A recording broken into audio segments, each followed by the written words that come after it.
প্রিয় শিক্ষার্থীমণ্ডলী কেমন আছেন? আশা করি আপনারা সবাই ভালো আছেন।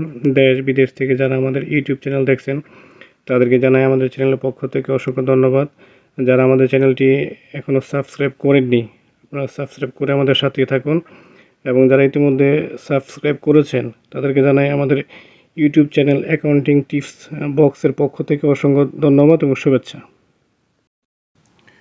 প্রিয় শিক্ষার্থীমণ্ডলী, আজকে আমরা হিসাব বিজ্ঞানে একটি অতি গুরুত্বপূর্ণ অধ্যায় নিয়ে আলোচনা করব। সেটি হলো জাবেদা। জাবেদাকে ইংলিশে বলে জার্নাল। তাহলে চলুন এখন আমরা শিখব জাবেদা কী।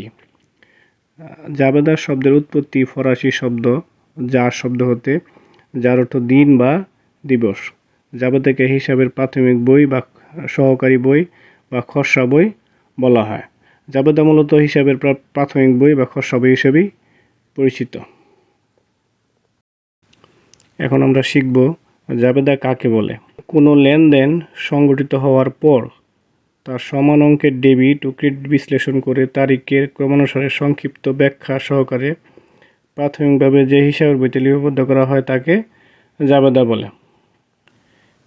এখন আমরা শিখব জাবেদার ছক। জাবেদার গড় কিভাবে করতে হয়। মূলত জাবেদার বইয়ে গড় থাকে 5টি। এখানে উপর দেখেন মাসুম এন্টারপ্রাইজের জাবেদা। তারিখ, প্রথমে দিতে হবে তারিখ। তারিখ বলতে এখানে কত সাল এবং কোন মাসের কয় তারিখে এটা অনুষ্ঠিত হয় সেই তারিখটি এখানে বাম পাশে লিখতে হবে। বিবরণের ঘর, বিবরণের ঘর যেমন এখানে নগদান হিসাব ডেবিট, বিক্রয় হিসাব ক্রেডিট, নিচে ছোটো করে ব্যাখ্যা দেওয়া আছে যেহেতু নগদে পণ্য বিক্রয় করা হলো।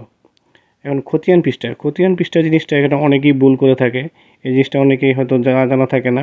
খতিয়ান পৃষ্ঠা হলো, এখানে মনে করেন আমার পৃষ্ঠা হলো 220, ঠিক এই জাবেদার পৃষ্ঠায় আমার খতিয়ান বইয়ে অন্তর্ভুক্ত হবে 220 পৃষ্ঠার নামে, যাতে অতি সহজে এই 220 পৃষ্ঠা দেখে ওই খতিয়ানের পৃষ্ঠা এবং জাবেদার পৃষ্ঠা সহজে মেলানো সম্ভব হয়।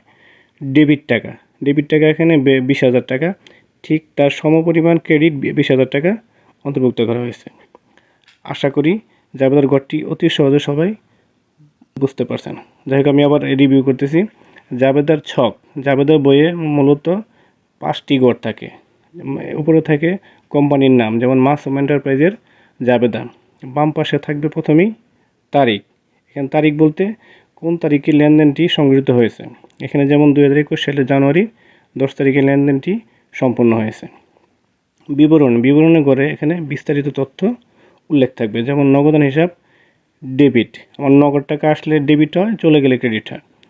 এখানে নগদান হিসাব ডেবিট, যেমন বিক্রয় হিসাব ক্রেডিট, যেহেতু এখানে ছোটো করে ব্যাখ্যা দেওয়া আছে যেহেতু নগদে পণ্য বিক্রয় করা হলো। খতিয়ান পৃষ্ঠাটা হলো খতিয়ান জাবেদার যে পৃষ্ঠা থাকে, এই পৃষ্ঠা যেমন এখানে যে পৃষ্ঠাটা থাকে ঠিক এই পৃষ্ঠাটা খতিয়ান বইয়ে ওই পৃষ্ঠাটা নম্বরটা উল্লেখ থাকে, যাতে এই যে জাবেদা দেখে সহজেই বোঝা যাবে এই হিসাবটি খতিয়ান বইয়ের কোন পৃষ্ঠায় অন্তর্ভুক্ত করা আছে। ডেবিট টাকা, ডেবিট টাকা বলতে এখানে নগদান হিসাব ডেবিট 20,000 টাকা, ঠিক তার সমপরিমাণ বিক্রয় হিসাব নামে ক্রিয়েট করা হয়েছে। আশা করি আপনারা অতি সহজেই এই জাবেদার ছক এবং গড়টি অতি সহজেই আপনারা বুঝতে পারছেন। প্রিয় শিক্ষার্থীমণ্ডলী, আজকে এই পর্যন্তই। আগামীতে অন্য কোনো ক্লাস নিয়ে হাজির হব। ততক্ষণ ভালো থাকুন, সুস্থ থাকুন। আল্লাহ হাফিজ। আসসালামু আলাইকুম।